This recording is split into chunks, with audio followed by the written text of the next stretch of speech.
Hello, American history students. There are some very basic things that some of you know and some of you probably do not know. I'm going to tell you how I came to this conclusion about these basic things. I did not have them straight in my head when I was a student at Columbia Green, and I was often lost in history class because I didn't know these basic things. So these are basics that you need to know so you don't get lost while we're going through this semester. So hopefully this will be helpful to you. Here's a map of the United States and the regions. Not particularly in any chronological point, but here is a map of the United States. We live in the Northeast. We do not live in New England. We are more mid-Atlantic states. Okay, so New England is Maine, Vermont, New Hampshire, Massachusetts, Rhode Island, and Connecticut. New York, Pennsylvania, New Jersey are the mid-Atlantic. Honestly, I can kind of consider New York its own thing. We're so big with New York City and all that. But at any rate, we are the Northeast. We're also part of the North because you have the North in there. And then the South, which is important because we talk a lot about North and South, even to this day in America, and especially in American history. The South is Maryland, Delaware, West Virginia, this very large area. And of course, many of these states left the Union during this to form the Confederacy to fight the Civil War with the North. Midwest is really pretty far north. I always think of Midwest as being somehow in the middle of things, but the Midwest is, pretty cold. Minnesota, Iowa up there, and of course, this is a nice generic, the West. I consider California to be its sort of own world. And then there's Alaska, which is huge, right? Alaska is as big as any of these regions on their own, and Hawaii. But you should probably have a map of the United States handy at all times, frankly. If you don't have it clear in your head, you should just have it out when you're doing any work for this class. So those are our regions of America. And this class picks up in 1865. Why 1865? Well, that was the end of the American Civil War. So when America history gets broken into two parts, it's always at 1865. And what was going on then? What was life like? Well, we were just coming out of the Civil War. So actually, we're going to talk about life before 1865. We were just finished the Civil War, and about 750,000 soldiers, give or take, died. That is an enormous percentage of people, and 50,000 civilians. So 800,000 dead people, 2.5% of the United States population. If the Civil War happened today and we had the same number of deaths, that would be 8.2 million people. So it's a lot of people. One's too many, right? But this is huge. Until very recently, you could add up all of the deaths in all of the wars America fought, and it was except for the Civil War, and that number was less than the Civil War.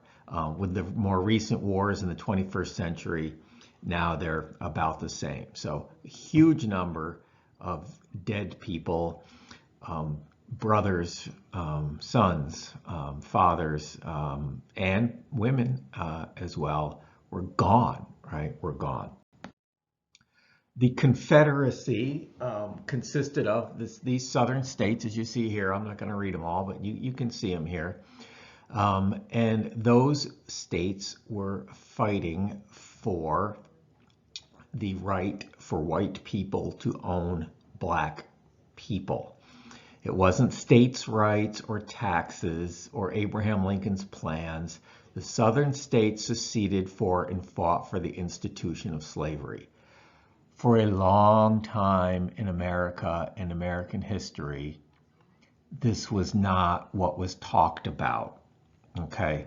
In order for the white people of the South and white people of the North to sort of get back together and be buddies, sort of, they had to make believe that it was about states' rights and taxes and all of these things, and pretty much ignore the plight of African Americans. So I was taught when I was a student that the Civil War was about states' rights, and one of those rights was slavery.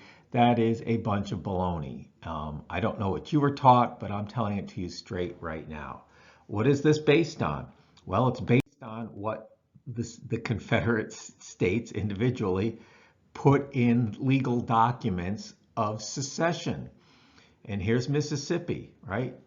Our position is thoroughly identified with the institution of slavery. Now that's nice, concise writing. The greatest material interest of the world, right? So right there, from the legal secession statement from Mississippi and the other southern states, the same language, similar language is in there. They were fighting for the right for white people to own black people. So when the Civil War ends in 1865, it's not like the people who fought the war in these states were suddenly like, well, oh, shoot, well, I guess we lost that one. Well, turns out we are all equal white people and black people, huh? Who knew? No, right? No. When you fight a war and lose hundreds of thousands of people for something, you don't forget it the minute you lose the war. Sometimes you never forget it. So that's very important to understand, that America in 1865 was in a country that had just fought a devastating war, and the one combatant, the South, the Confederacy, was fighting for the right, I'll say it again as clearly as possible, for white people to own black people. The North was fighting to save the Union. Okay, Union soldiers used to sit around the campfire and debate why they were fighting. And some might have said slavery, some might have said to preserve the Union, etc., etc. The South, the soldiers didn't sit around and debate that because they knew what they were fighting for. They were fighting for slavery. So the South is fighting to defend slavery. The North is fighting to preserve the Union. So right at this is what was slavery like? We know, right? Here's a great example, a political a cartoon. It's obviously not funny, from the time period of a baby being auctioned off, and this happened very often. If someone owned a female, enslaved female, and she gave birth, and the owner didn't need any more enslaved people, well, you just sold them, and they'd be worth quite a bit of money, a lot of money. Another reason, listen to this, another big reason that babies were sold off, well, many male slave owners would rape, have sex with female slaves. They owned them. And then, of course, they got pregnant, and the baby's born, and the woman, the white woman of the house, really doesn't want this, her husband's half black child roaming around. She doesn't want a reminder that her husband is out raping female slaves. So very often the child is sold off. So imagine you're the enslaved woman, and first of all, you're raped by your owner, and then you give birth and you have your child that you love in some way. However, it's the product of, it's half the man who owned you and raped you, and then it gets sold off. And so again, in the time period we're studying, after slavery, you have millions of people who lived through that. And that is not forgotten overnight. It's never forgotten. Here's another image, very famous image of an enslaved man who was whipped and scars were left. So, you know, this all carries through even certainly long after slavery is illegal. Here are some tools for the control of enslaved people.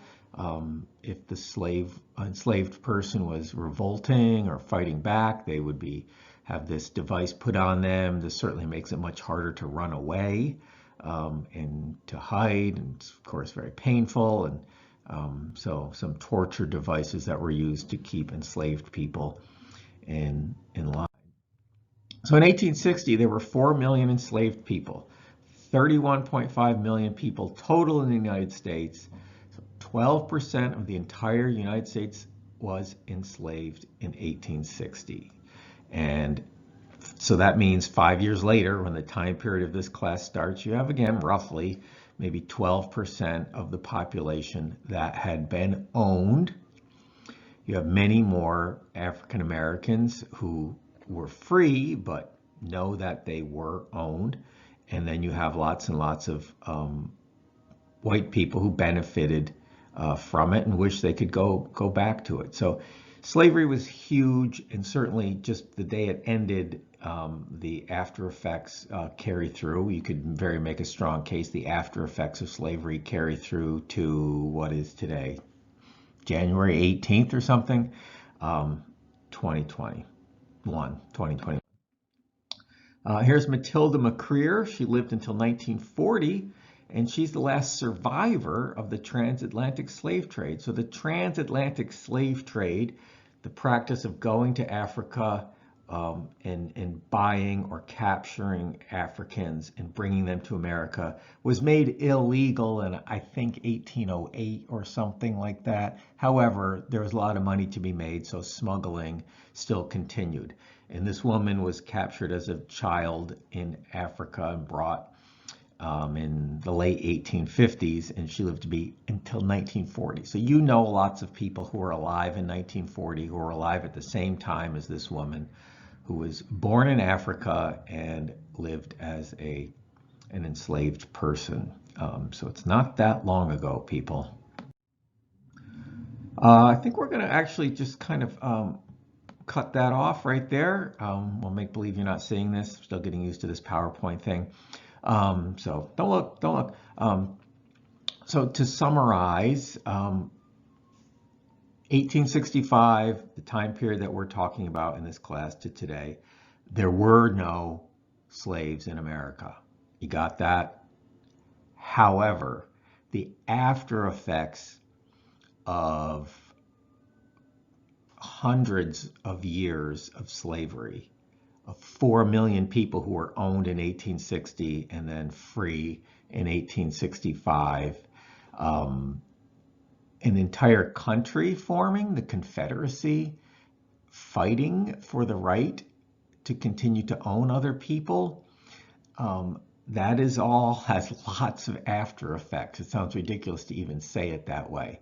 But this is the horror, one of the worst things, the worst thing, certainly in American history. This is the horror that America has to deal with or not deal with in the time period that we are discussing. And to this day, people talk about reparations for slavery. The White House, where the president lives, was built by enslaved people, and as was the Capitol building. So very important to have a context for this. So slavery does end after the Civil War. However, the after effects are felt right up until today. Okay, very good. So good first background lesson for you, and we will continue these because I think they're very important. And here's a little preview. We're going to talk about political parties. Yes, you guys are really pumped for that, I'm sure. So thanks a lot. Hope that helped.